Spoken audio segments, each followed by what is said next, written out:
Okay, today is pool closing day. So we have an above ground pool, we have a heater, we have our filter, our pump, and we have a salt system. So these are my steps on how I like to close my pool for the winter. So I always start off by doing a quick vacuuming of the pool. This way there's less stuff to worry about cleaning in the springtime. If the weather does get warm again, less chance of more dirt accumulating in the bottom, more less algae. So quick vacuum. Then we'll do a quick backwash just to clean out the sand a bit.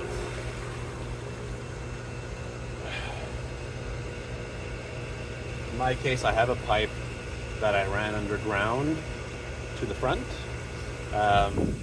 If you don't have a pipe, then you would install your little roll-up blue hose. And yes, we will be emptying all the water in here, but I like to rinse out the sand before I just empty it, because at least now there's pressure going through it and it's really cleaning it out. All right, now we're clean, so we always turn off our pump before we start moving the valve around. Now we'll put it on waste and start emptying the pool.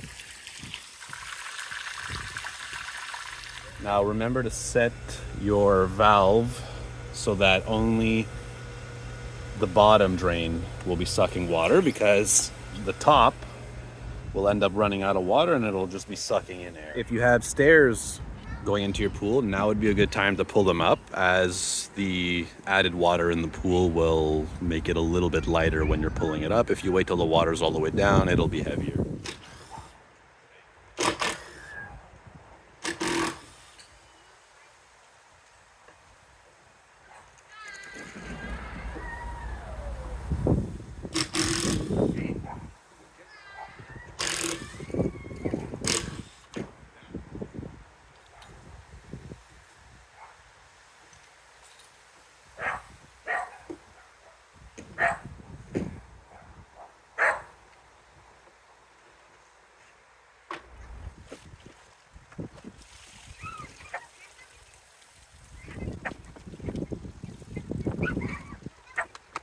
All right, so we lowered our water.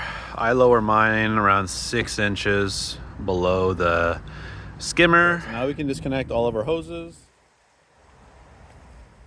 Every connection will have an O-ring.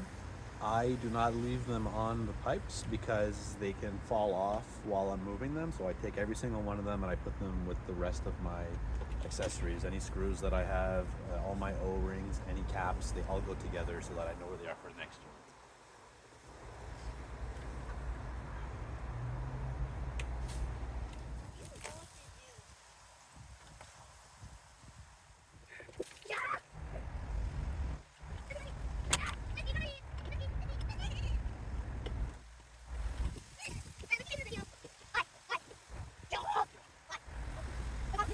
So when I have this one ready to go, I had a little piece of, it's just a piece of wire, piece of cable. You could use a piece of rope. You want to have this elevated, because if not, the water that's in the pool is going to want to shoot out of that hose once it's below the level of the water in the pool. So just be ready to have this tied up.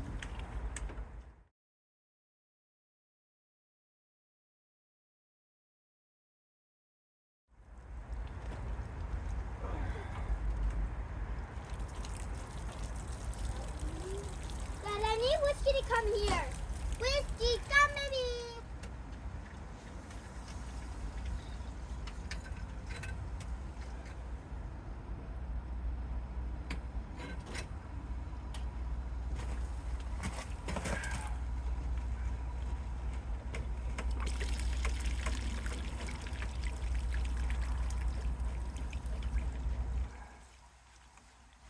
Pull our hoses out.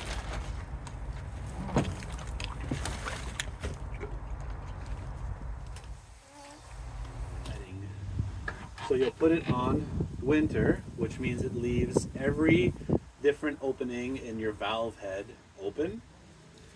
You'll come and undo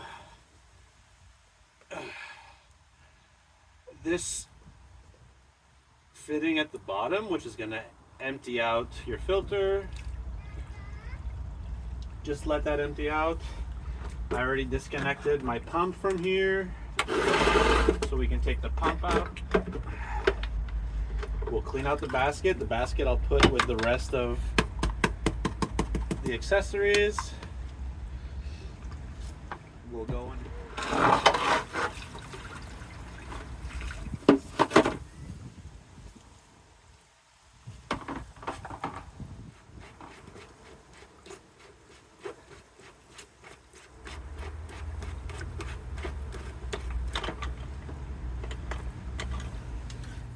Okay, so here we have our shop vac set up to blow air out instead of suck, and we're going to simply blow all of the water out that remains inside of our heater.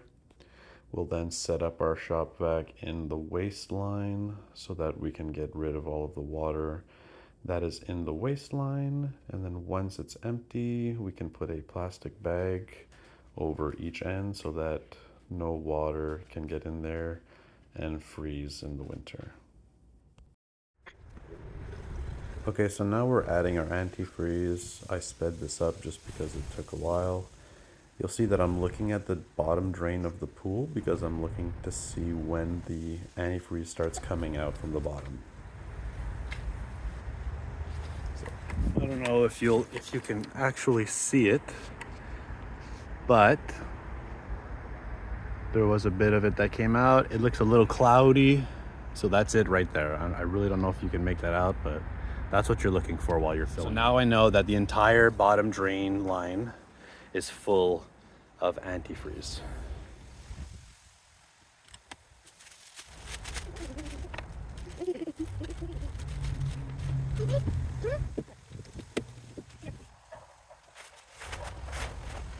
All right, so my skimmer, I have it set so that it's open, so any water that finds its way in here works its way down. I also don't put any covers on my pool in the wintertime. I leave it open. I don't have trees, so I don't have any leaves or anything to worry about. There's minimal cleanup in the spring, so the pool just stays opened during the winter. That's pretty much it. That's how I close up my pool and get it ready for the winter.